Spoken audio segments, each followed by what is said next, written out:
Hello and welcome to Das Nostalgia. As usual, it's me, Anatoly, and today I'm gonna show off a few more Russian games. I'm gonna show 4 puzzle games from the early 90s by a Russian company, Gamos. Here you see its intro from a 1997 Windows title, actually. They were one of the first companies, Russian companies, to make and commercially distribute games, and they were famous for their logic games. So let's start with the first one. All right. So this is From Corner to Corner. This is actually not the original version, but the reissue. I'll point out the differences between the versions when I get to the games that I have different versions of. But this is officially the first game.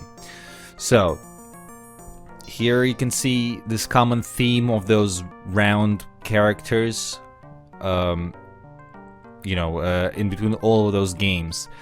And here we have some control elements and a nice ad-lib music playing. This is to set the players, like you can change it from a computer to nothing to a person. I'm gonna play as green. This here, the Varicom thing, is present in all the reissued games, and this is, I think, is the sponsor, the company that sort of sponsored the production of the game. Here's it says Varicom, the 11th portrait. So yeah, I think it's probably some kind of a company distributed computers and gave money to make this game produced. I'm really not sure, and I don't care to look it up. So here we have the difficulty selection, like see baby, then there's a teen and a dude in a top hat. Yeah, I am really bad about this at this game, but the principle of the game is you need to get your balls on the other side. The balls move 1 square at a time, but also they can skip over. You get additional moves by skipping over other balls, and you can chain those actions together in any direction, including diagonally. Alright, so let's try it.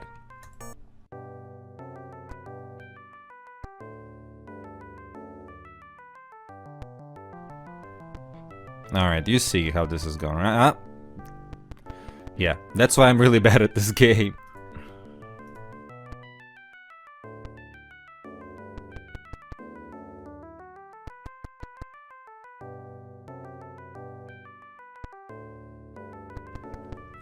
And as you can see, we got a few additional elements of controls. So this is the sound, the music on-off, obviously.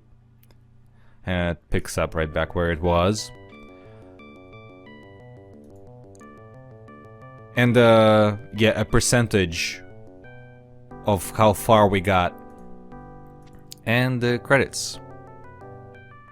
Very cute. Alright, let's see what I can do here.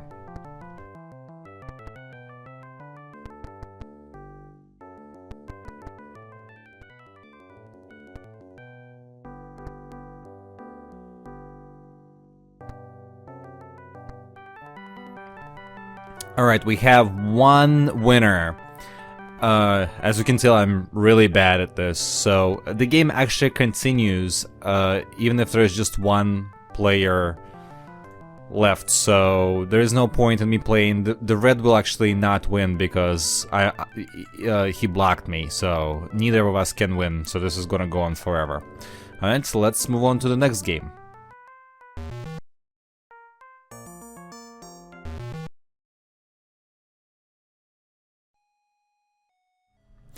Okay, so this is the actual original version of Color Lines. This company's big hit. And what's interesting about it, if you look at it, the programming is credited to Olga Demina. That's actually the wife of the programmer, and the reason is the programmer himself worked at some kind of a government office around the time, so he didn't have an actual legal right to moonlight as a programmer for a games company. Okay, so This is pretty simple. Actually, here's a game's help in a somewhat broken English. So the purpose of the game is to score points more than the king has. Your score will increase when you build up a horizontal, vertical, or diagonal line consisting of 5 or more one-color balls. You can make these lines by moving balls across vacant squares. We wish you success. Okay, so what this means, this is an early match game. So this is the sound on off, and there isn't much sound. And the next is actually the display of the next sort of upcoming colors, sort of, you know, when Tetris shows you the what you can and what you can't get. But whatever. So the point, here's the game. You can move these balls freely from one point to another, and at the end of each turn, if there isn't a match of 5 or more balls, these 3 balls of random colors spawn in random places. This is the high score. That's me, Anatoly, here. This is pretender. What they really mean is contender. Alright, so let's do this. I'm really bad at this game as well, but this game is a huge hit. And is actually fairly addictive. You kind of sort of have to pre-plan on what to do. I don't know if this will actually work here. So at any given moment, you can be blocked. So you need to kind of pre-build patterns. It's a little bit hard to explain, but I don't know, not really.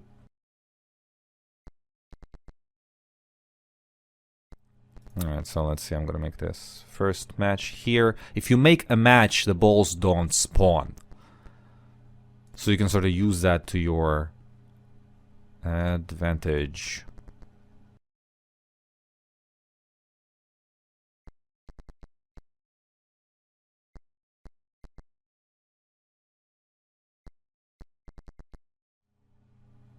And it's great that you can match him by, you know, horizontally. It's the horizontal matches are pretty helpful. And you play until the field fills up, basically. Huh, I screwed up over there. The screw-ups are pretty lethal.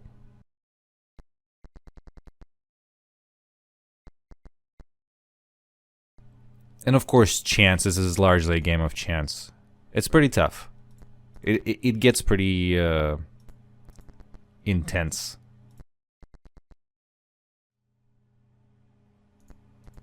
And I lost.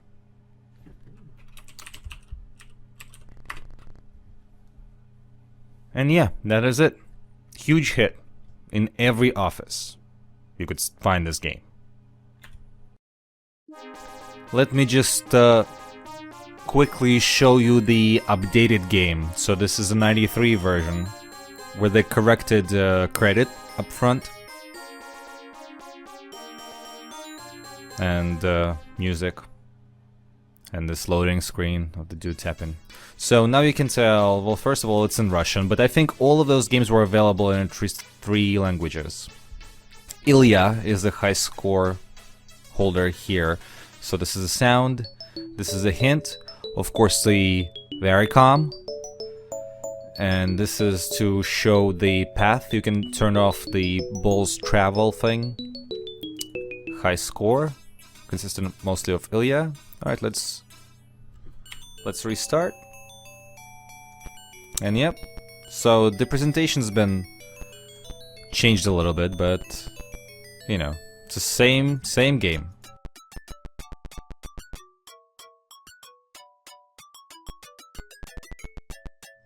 So let's move on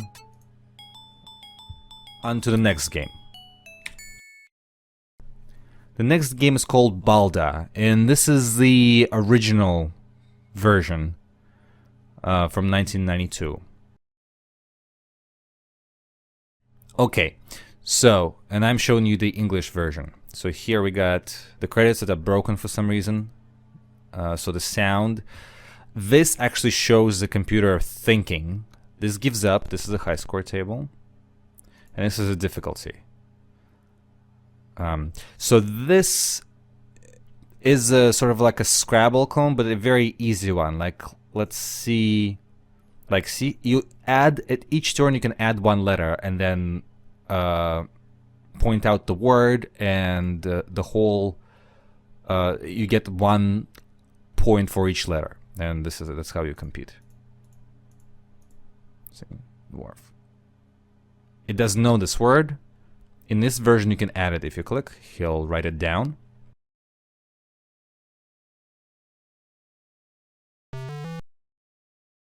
And see, you have an option to delete it with F8, which is weird that it's F8, but it's a Norton Commander shortcut for deletion, so I guess this is kind of, whatchamacallit, it's a kind of universal thing in Russia, because everybody uses Norton Commander. Alright, so that's how you play, and you play until the board fills up. I'm also pretty bad at this. I'm bad at all those games. I'm bad at puzzle games, but let's see here. I just did wart, and you can sort of connect letters in any direction, but do something simple, right? Rat. You should try to avoid putting the same letters. Oh, alright, let's turn off the visibility of thinking because it's annoying me.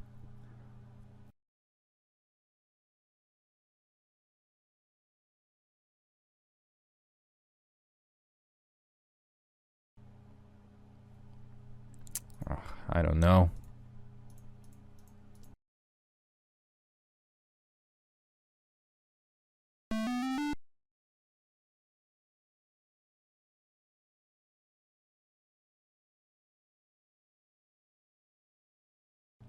Alright, so we add a tarp.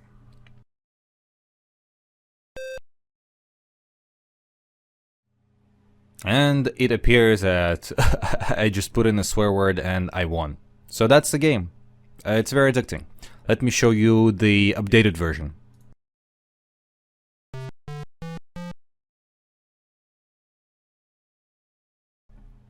So it has this little loading screen. Music again.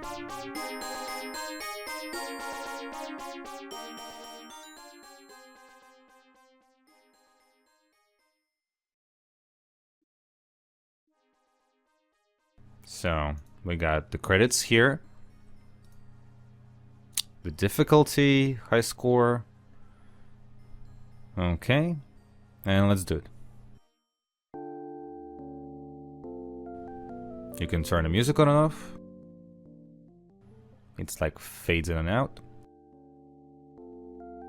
You can see that the background is updated a little bit. And of course, there's this the the legendary Varicom, the 11th. I don't know. Alright. I actually don't know what to do. Let me give up.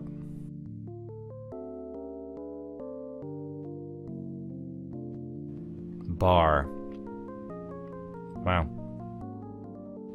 I don't know what to do again. It's 11 o'clock at night. I'm tired.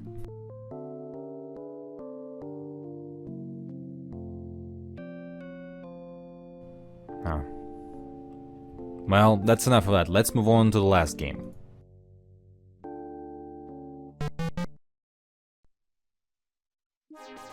Okay, this is the last game in this series, and it's a sort of card game. I've never seen an earlier version of this. I think maybe it only exists in this version here. And I don't play cards, and I'm really bad at this game as well, but it's nicely animated. So here, this is not the difficulty level, even though it's from one of the things. So you can see the Varicom is here as well. But you need to enter a new player.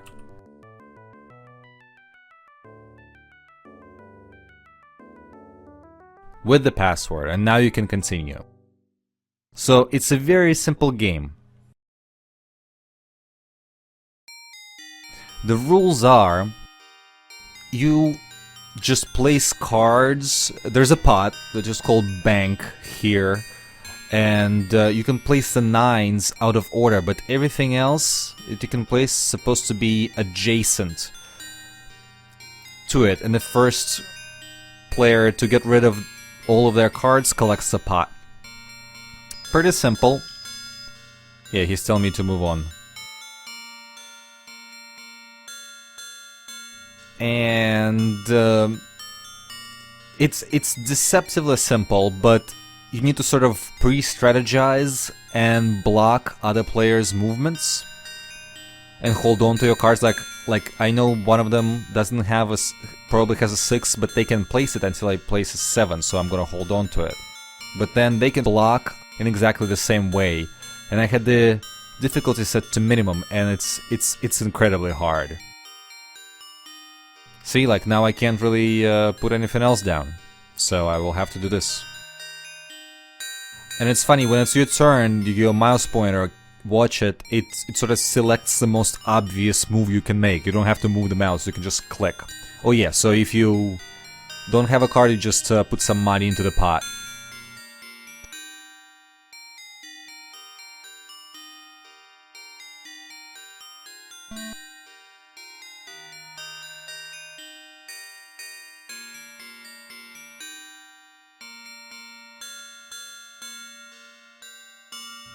Yeah, I'm screwed here.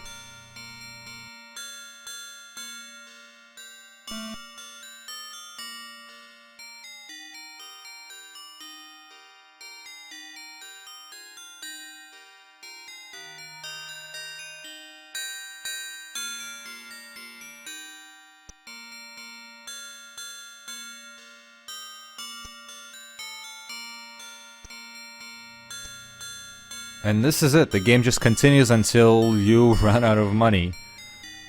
And it's really hard. And I want to win, at least. I won once, like by chance almost. Well, I guess it's a card game, so you always kind of win by chance. But yeah. But this is a series of the 4 games that was really popular in Russia and started that company. I don't know if it still exists. They published some games in the